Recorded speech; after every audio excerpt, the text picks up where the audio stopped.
পরে আসো, আমরা যেখানে ছিলাম, এক বা একাধিক ধ্বনি দিয়ে তৈরি শব্দের মূল অংশকে শব্দমূল বা প্রকৃতি বলা হয়। তো শব্দমূল বা প্রকৃতি মানে কি? শব্দমূল বা প্রকৃতি মানে হচ্ছে সহজ কথা, মূল জিনিসটাকে বলা হয় প্রকৃতি। দেখো আমি দুইটা শব্দ লিখি, একটা হচ্ছে চল যোগ অন্ত সমান সমান হচ্ছে চলন্ত। হুম, খুব ভালো করে বুঝো আমার লেখাগুলো, একটু খুব মনোযোগ দিও। আরেকটা মনে করো, হাত যোগ আ সমান সমান হয়ে গেল হাতা।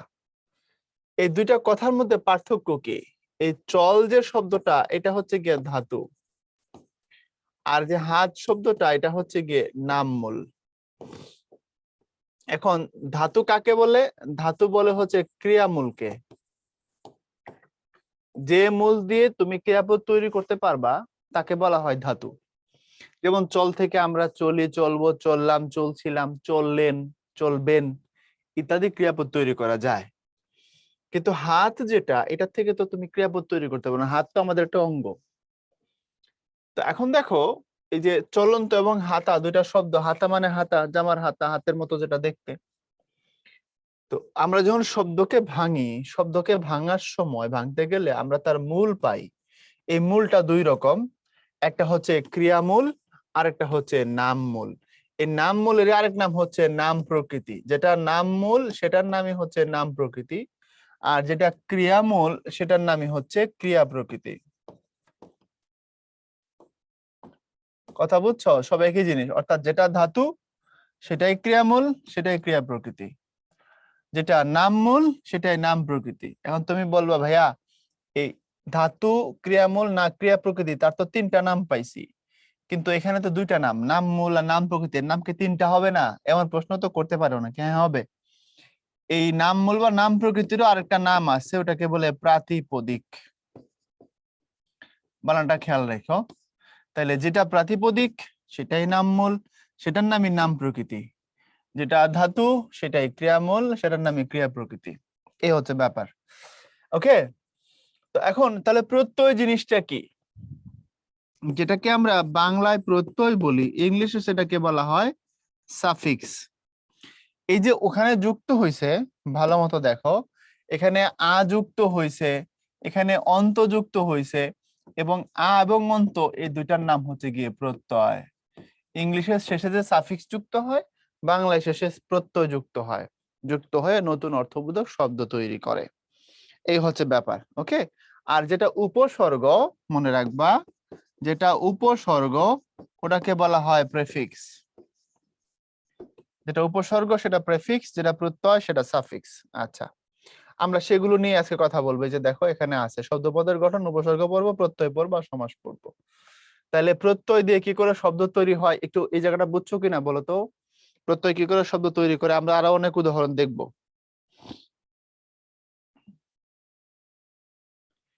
আচ্ছা, রাফিন প্রশ্ন করেছে তাহলে বিভক্তি কি? অসাধারণ প্রশ্ন। এই প্রশ্নগুলো পেলে কলিজাটা বড় হয়ে যায় যে আমার স্টুডেন্টরা বুঝে। হ্যাঁ রাফিন, তোমাকে অনেক ধন্যবাদ। রাফিন প্রশ্ন করছে তাহলে ভাইয়া বিভক্তি কি, কারণ ওর কথাটা হচ্ছে প্রত্যয় শেষে যুক্ত হয়, বিভক্তিটা তো শেষেই যুক্ত হয়। তাহলে বিভক্তি আর প্রত্যয়ের মধ্যে ডিফারেন্স কি? অসাধারণ প্রশ্ন। প্রথম উত্তর হচ্ছে, প্রত্যয়ের কাজ নতুন শব্দ তৈরি করা, আর বিভক্তির কাজ নতুন শব্দ তৈরি করা নয়। বুঝছো? তাহলে বিভক্তি কি করে সেটাও বলবো। তাহলে আসো বলে দিই, প্রত্যয়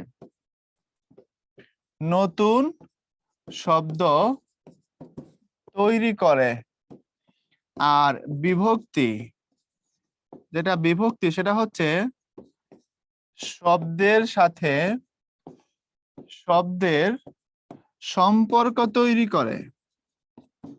এটা হচ্ছে বিভক্তির কাজ। যেমন দেখো, আমি যদি বলি আমরা এখন রুম অথবা রুমে, কোনটা ঠিক? আমরা এখন রুমে, এটা ঠিক। এখন দেখো, এখানে দুইটা শব্দ বলছি আমি, একটা হচ্ছে রুম, একটা হচ্ছে রুমে। দুটার মধ্যে পার্থক্য হচ্ছে এতে, এ হচ্ছে বিভক্তি।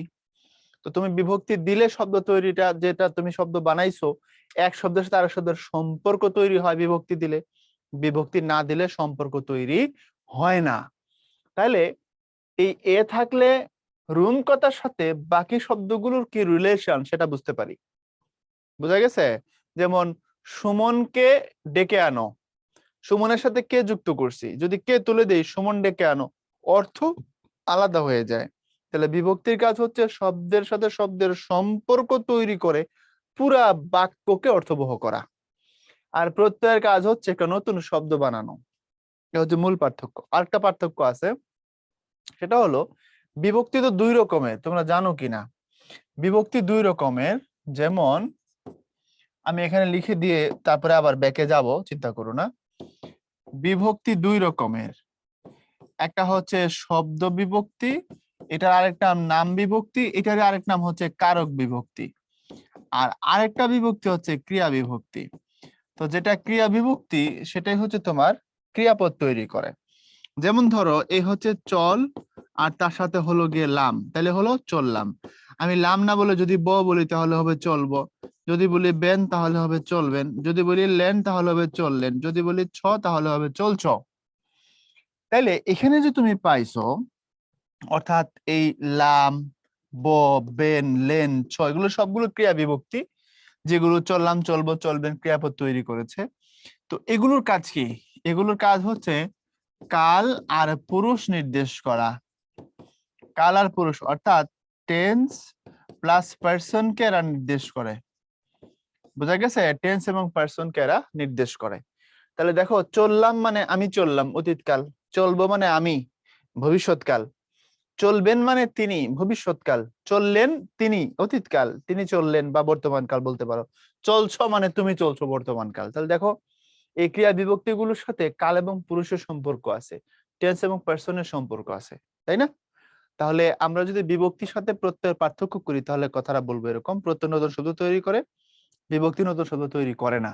বিভক্তি শব্দের সাথে শব্দের সম্পর্ক তৈরি করে, আর ক্রিয়া বিভক্তি গুলো কাল এবং পুরুষ নির্দেশ করে। তাহলে বিভক্তির সাথে প্রত্যয়ের পার্থক্য পাইছো? আচ্ছা, বিভক্তি গুলোকে কি বলা যায়? হ্যাঁ, বিভক্তি গুলোকে কনজাংশন বলতে পারো, অনুসর্গ আছে কিছু, কনজাংশন বলাই ভালো। আচ্ছা, ঠিক আছে। এখন আসো, আমরা এখান থেকে ছিলাম, আবার সামনে যাব। এখানে এই যে প্রত্যয়ের ব্যাখ্যা এখানে আছে, উপসর্গের ব্যাখ্যা আছে, আমি দিয়ে দিছি। উপসর্গের ব্যাখ্যাটা এখন দিব, প্রত্যয়ের ব্যাখ্যা দিছি।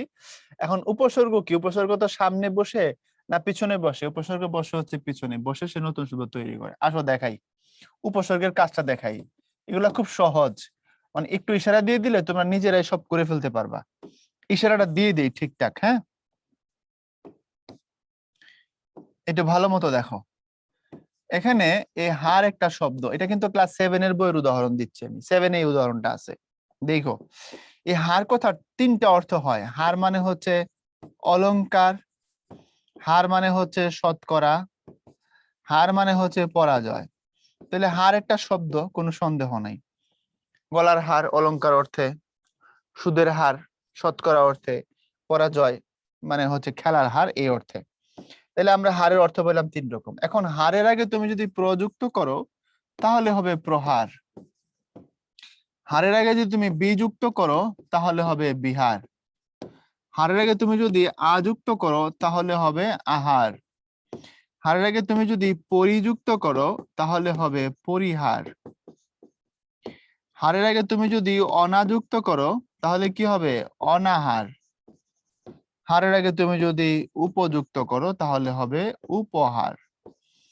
এখন দেখো, প্রত্যেকটা আলাদা আলাদা অর্থবোধক শব্দ হয়েছে। প্রহার মানে কাউকে মার দেওয়া, আঘাত করা।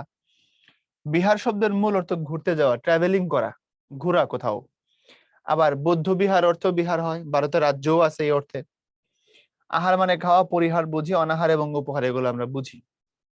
তাহলে দেখো, এখানে আমরা বেসিক্যালি হার কথাকে যে অর্থে পাইছিলাম, একটা স্বাধীন অর্থপূর্ণ শব্দ অর্থে পাইছিলাম, কিন্তু তার সাথে যখন আমরা অনেকগুলো উপসর্গকে যুক্ত করেছি, তখন উপসর্গগুলো যুক্ত হওয়ার পরে নতুন নতুন আলাদা অর্থবোধক শব্দ তৈরি হয়েছে। এটাই উপসর্গের কাজ। এই কাজগুলো যারা করে তাদেরকে উপসর্গ বলে। এখানে এই যে প্র থেকে উপ পর্যন্ত এদেরকে বলা হয় উপসর্গ। এরকম উপসর্গ আমাদের ভাষায় অনেক আছে, 50টার বেশি। বাংলা উপসর্গ আছে 21টা, সংস্কৃত উপসর্গ আছে 20টা, ফার্সি উপসর্গ আছে 10টা, আরবি আছে 6টা, এরকম।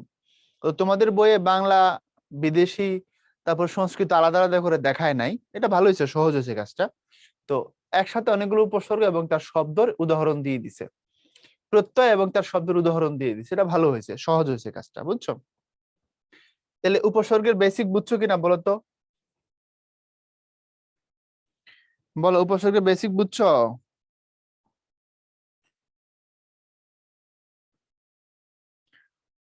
ওকে, প্রত্যয়, প্রত্যয়ের বেসিক বুঝছো?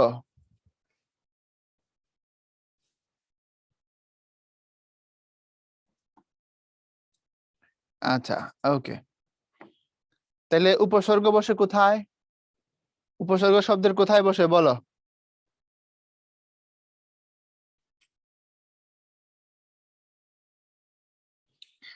আগে।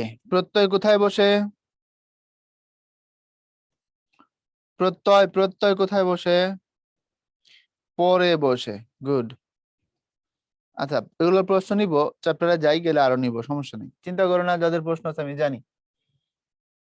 তাহলে শব্দ গঠনের উপসর্গ জানলাম আমরা, শব্দ গঠনের প্রক্রিয়া হিসেবে প্রত্যয় জানলাম, সমাজ দিয়ে কি করে হয় সেটা দেখাবো। শব্দ দ্বৈত, শব্দ দ্বৈত মানে একটা শব্দকে দুইবার প্রয়োগ করে, একটা শব্দকে দুইবার বলে একটা নতুন অর্থ দেওয়া যায়।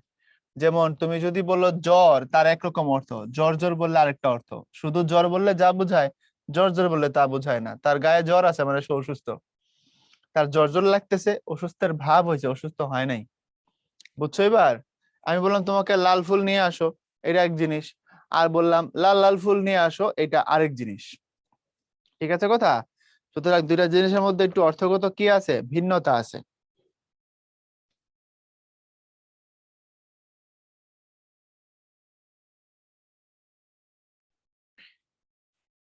তো এই হচ্ছে কথা, হ্যাঁ। তো এরপরে আসো যেখানে আমরা ছিলাম, কই ছিলাম, কথা বলো, শব্দ দ্বৈত, আচ্ছা ওকে। এরপরে দেখো, শব্দ যখন বাক্যের মধ্যে থাকে তখন তার নাম হয় পদ, পদে পরিণত হওয়ার সময় শব্দের সাথে কিছু শব্দাংশ যুক্ত হয়, এদের বলে লগ্নক। লগ্নক চার প্রকার, একটা বিভক্তি, একটা নির্দেশক, একটা বচন, একটা বলক। এরকম মজার জিনিস, লগ্ন অবস্থান নির্ভর করে পদ দুই রকমের হয়, সলগ্নক, অলগ্নক, এগুলো আমরা একটু দেখবো।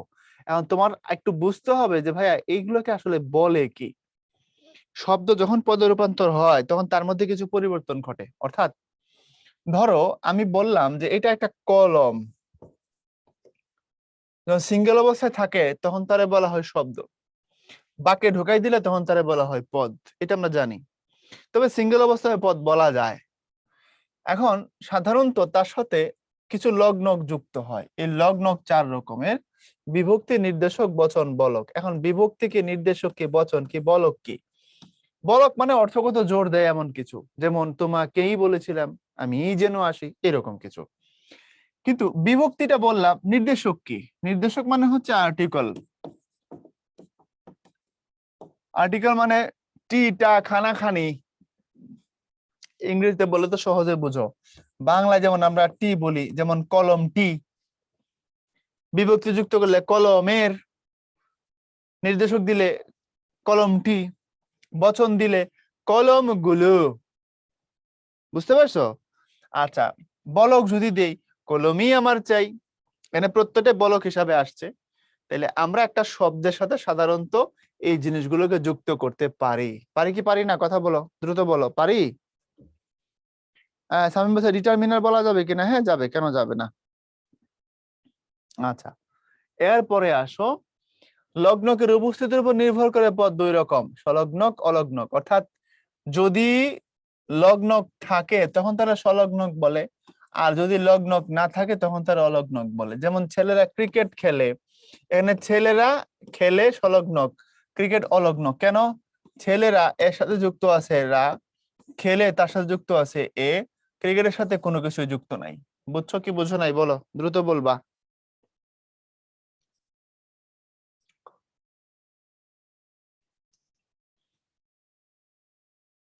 আচ্ছা, এই ছকটা তোমাদেরকে পড়ার জন্য ভাই একটু টাইম দিব, তোমাদের একটু পড়তে হবে, এই ছকটা পুরো রিডিং করা লাগবে। কত মিনিট টাইম দিব?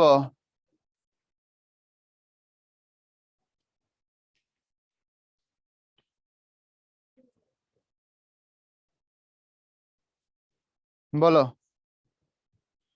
আচ্ছা, না 5 মিনিট দিব না, 3 মিনিট দিলাম। এই ছকটা একটু পড়তে হবে, এটা পরীক্ষায় আসে, হুবহু কাজে লাগবে, এই জন্য ছকটা একটু পড়ো। দিলাম।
হয়েছে রে বাবুরা,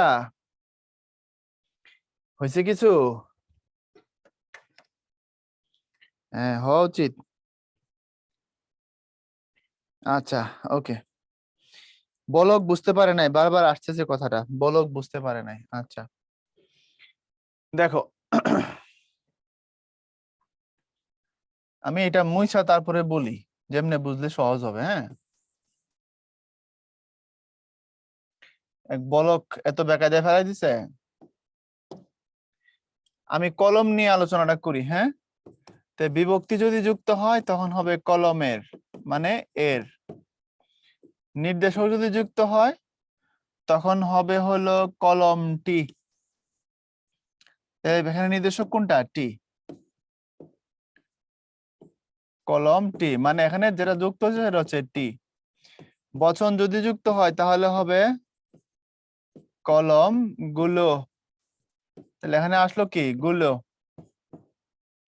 বলক যদি যুক্ত হয় তাহলে হবে, মনে করো, কলমি, তাহলে হলো ই। এই বলক মানে হচ্ছে বক্তব্যকে বল দেয় বা শক্তিশালী করে। বুঝছো? বক্তব্যকে কি দেয়? বল দেয় বা শক্তিশালী করে, বলক। মানে ধরো এই কলমই আমার চাই, এই কলমই আমার চাই, এই যে কলমই যুক্ত করছো শেষে, এটা হচ্ছে বলক। আশা করি বুঝছো। এবার আর এখানে মনে হয় বলা লাগবে না বলককে অ্যাডভার্ব বলা যায় কিনা। না, অ্যাডভার্ব মানে হচ্ছে ক্রিয়া বিশেষণ। তোমাদের পদ পড়াইতে গেলে ভাই এগুলো সব বলবো, কোন পদকে বাংলা ইংলিশে কি বলে। এরপরে আসো, এটা যেহেতু পড়াই দিছি, আশা করি এটা নিয়ে আমার আর কোনো পড়ার দরকার হবে না, আমি এতক্ষণ ধরে বেসিক বলছি। তো এখন এগুলো তোমাদেরকে রিডিং করতে দিয়ে জন্য বলছি, যাতে তুমি নিজে পড়তে পারো।